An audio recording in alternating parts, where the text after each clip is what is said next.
In the name of the Father, and of the Son, and of the Holy Spirit. Amen. Good morning, dear brothers and sisters in Jesus Christ. Today's Gospel reading is taken from Gospel according to St. Matthew, chapter 9, verses 35 to chapter 10, verse 1 and 6 to 8.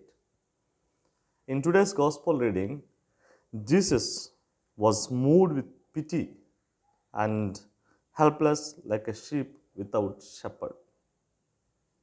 Let us reflect over how Jesus moved towards his own sheep. Jesus asked each one of us to serve humankind with our own talents. But he also needs workers for the harvest of the kingdom, that is, together into the Catholic Church, those who receive a call from God. Jesus asks us to pray and be attentive to God's call. He wants us to pray for missionary and apostolic workers, especially those serving among the poor. And coming to second part of today's gospel reading, Jesus entrusts or sends to his mission to the 12 apostles. St. Matthew now gives us the second great discourse of Jesus, the mission discourse, for which he provides a setting by reporting the appointment of the 12.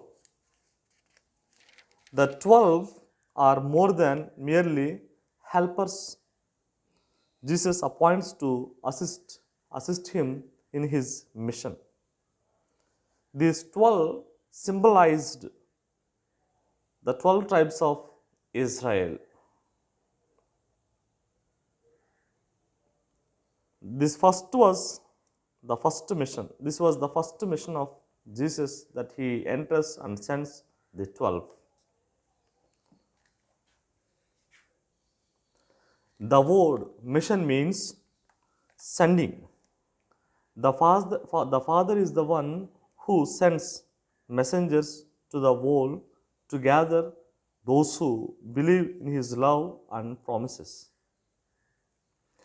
The Father sends messengers of his word, but he also sends his Spirit to move the minds and the hearts of their listeners. Through the Spirit, they will recognize the word of God, the poor speeches of these uneducated messengers of the apostles.